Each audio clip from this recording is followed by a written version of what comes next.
Hello guys, நம்ம இன்னைக்கு பார்க்கக்கூடிய வீடியோ வந்து நிஃப்டியில் எப்படி ஆப்ஷன் பையிங்கில் ப்ராஃபிட் மேக் பண்ணலாம் அதை பற்றி தான் பார்க்க போகிறோம்.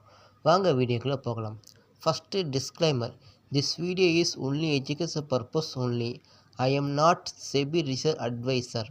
இந்த வீடியோ அனைத்து கொண்டும் எஜுகேஷன் பர்பஸுக்காக உருவாக்கப்பட்டவையே. எந்த விதமான பை அண்ட் செல் ரெக்கமெண்டேஷன் கிடையாது. ஒன்லி நாலேஜ் ஷேரிங் மட்டுமே. வாங்க டேரெக்டாக வீடியோக்குள்ளே போகலாம். ஹலோ காய்ஸ், இன்றைக்கி வந்து நம்ம நிஃப்டியில் 5 மினிட் கேண்டில் பேஸ் பண்ணி எப்படி ஆப்ஷன் பையிங் பண்ணலாம் பற்றி பார்க்க போகிறோம். அதுக்கு நம்ம எடுக்கக்கூடிய டூல் வந்து 20 EMA. இந்த 20 EMA எடுக்கிறோம்னா 20 EMA வந்து ஒரு சப்போர்ட்டாகவும் ரெசிஸ்டண்ட்டாக ஆக்ட் ஆகும். அதுக்காக 20 EMA எடுக்க போகிறோம். ஓகேவா? இப்போ வாங்க டேரெக்டாக போயிடலாம்.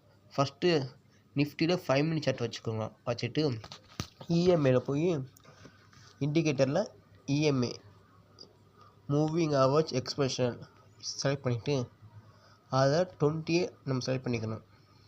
ஏன்னா 20 ஆவரேஜ் பேஸ் பண்ணி நம்ம எடுக்க போகிறோம்.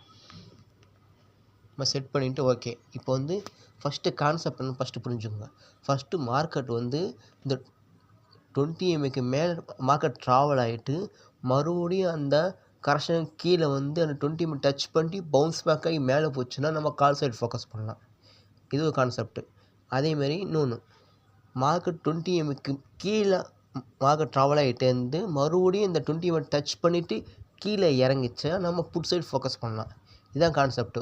ஒரு சில நேரங்களில் வந்து மார்க்கெட் வந்து 20 EMAக்கு மேலே ட்ராவல் ஆகிட்டு மறுபடியும் கரெக்ஷனுக்காக 20 EMA டச் பண்ணிட்டு கீழே இறங்கலாம். அப்படி கீழே இறங்கிச்சுன்னா புட்டை ஃபோக்கஸ் பண்ணலாம்.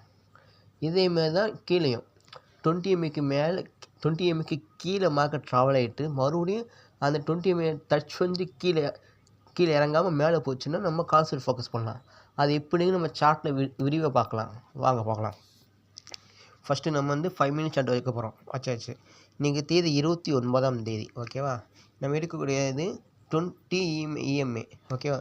20 மூவிங் ஆவர் எக்ஸ்பிரஷனல் எடுத்தாச்சு. இப்போ ஃபஸ்ட்டு பார்க்குறோம். மார்க்கெட் வந்து ஃபஸ்ட்டு என்னது, மார்க்கெட் வந்து 20 EMAக்கு மார்க்கெட் மேலே தான் ட்ராவல் ஆகிட்டுருக்கு. ஓகேவா? நம்ம என்ட்ரி இப்போ என்ன சொன்னோம், இந்த டச் பண்ணணும் கரெக்ஷனுக்கு. இப்போ மேலே போதா, மேலே போயிட்டு இப்போ கரெக்ஷனாக கீழே அந்த இந்த 20 டச் பண்ணிட்டு மார்க்கெட் மேலே போதா கீழே போதும் பார்த்துட்டு நம்ம என்ட்ரி எடுக்க போகிறோம். ஓகேவா? மார்க்கெட்